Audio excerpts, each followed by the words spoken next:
الكرة السارة، نبشركم اللي كانوا يشترحوا يتعرسوا فوق السفينة الإسرائيلية بالحديدة، نبشركم الجماعة أفرقوا عن السفينة، خلاص نزلوا اللي داخل السفينة وافرقوا عنها. هذول الذي اقتادوا السفينة نزلوا السفينة، الآن السفينة راحت. الآن في هذه اللحظة اللي أنا أتكلم فيه معاكم السفينة تغادر ميناء الحديدة.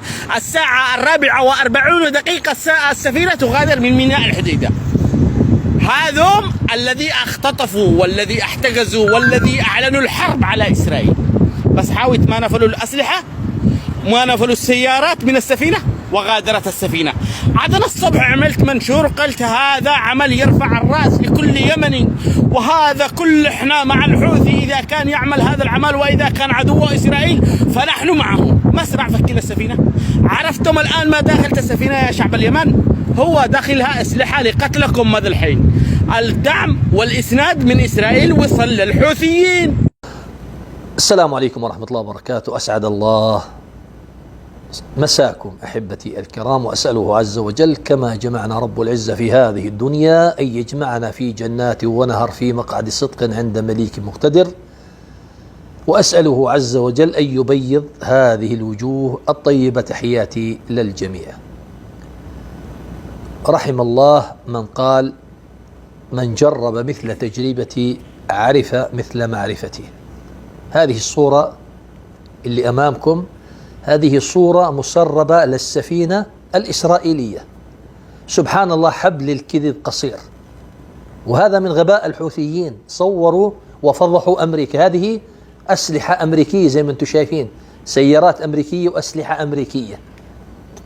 هذه لخلق فتنة جديدة في اليمن وفي المملكة العربية السعودية. هاي أسلحة أمريكية. هسه عن فضحت أمريكا. هسه أمريكا راح تحاول تقول لك هاي صورة كاذبة، أو يختلقوا أي شيء، خاصة عملاء وأذناب وأحذية إيران في الدول العربية. راح يخلقوا أي كذبة بيقول لك هاي لا مش هاي. هي شحنة السيارات الإسرائيلية، طلعت شحنة أسلحة أمريكية ذهبت على طبق من ذهب وفضة للحوثيين. احنا لما قلنا اللي مجرب عقله مخرب، عارفين الحكي هذا، وعارفين هذه الأفلام الهندية المحروقة. ودوا السفينة وزودوا الحوثيين لسلاح لخلق بؤرة جديدة وفتنة جديدة في اليمن وفي المملكة العربية السعودية وفي البحر الأحمر وفي مضيق باب المندب. هي اليمن وهي السفن وهي السعودية وهي أمريكا، والله أعلم شو اللي جاي وراء الكواليس والأفلام الجديدة. أفلام جديدة، هاي أفلام أمريكية. بس الحمد لله هاي الصورة فضحت الآن أمريكا. هاي بالضبط مثل فضيحة إيران كونترا بالضبط.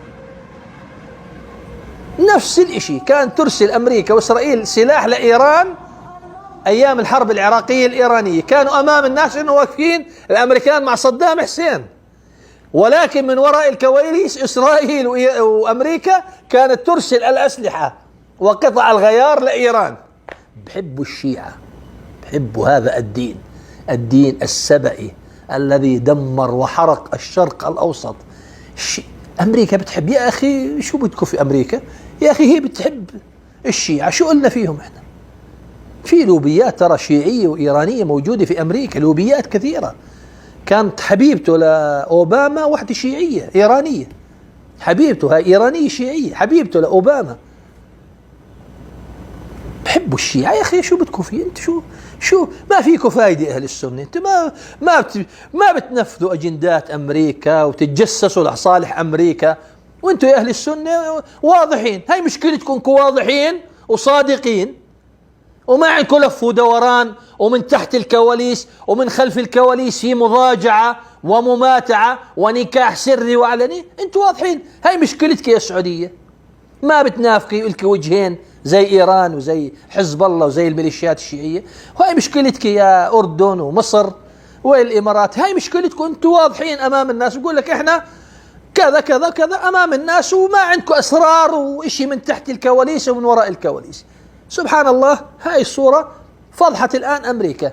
هاي الحوثيين مصورينها، الحوثيين مصورينها، ولكن فضحهم الله بالسيارات العسكرية، وتحت الله أعلم بتحت، هذا فوق، هاي الصور من فوق، الله أعلم شو فيه جوا السفينة، صواريخ وأسلحة الله أعلم قديش.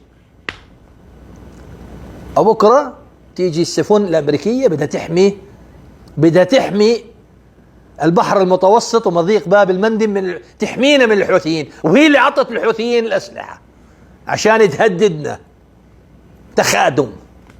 والحمد لله هاي الصورة فضحت أمريكا. الآن أمريكا راح أبصر شو تختلق كذبة جديدة، سلاح أمريكي زي ما أنتم شايفين، أسلحة أمريكية وسيارات أمريكية، سيارات عسكرية وناقلات أمريكية، والله أعلم الصواريخ اللي تحت والسلاح شو هو. وجوا السفن أكيد في خبراء، أكيد في خبراء أمريكان، لا تستغربوا اخوان، في خبراء امريكان وانجليز. مين كان يودي هسه الحوثي ابو قاط هذا، بدك تقنعني انه بيقدر يضرب صاروخ؟ في خبراء بريطانيين وامريكان وايرانيين ومن حزب الله. تخادم. اخبرني احد الاخوه السعوديين يقول اقسم بالله العظيم قبل حوالي 30 او 35 سنه ذهب الى تركيا، لقاهم معممين شيعة مع يهود مجتمعين، فبقول لما شافوني قال انت من وين؟ قال انا من الهند. حكى معهم باللغه، قال انا لغتي كذا، فعرفوا انه سعودي، لحقوه فكروه جاسوس بتجسس عليهم واطلقوا الرصاص عليه. سبحان الله، حبل الكذب قصير. الحمد لله رب العالمين، الله عز وجل فضحهم. وسبحان الله غزة كمان، والحرب في غزة فضحت هؤلاء. الحوثي بقول لك يطلق صواريخه على إسرائيل. وين الصواريخ؟ وين الصواريخ؟ وين صواريخ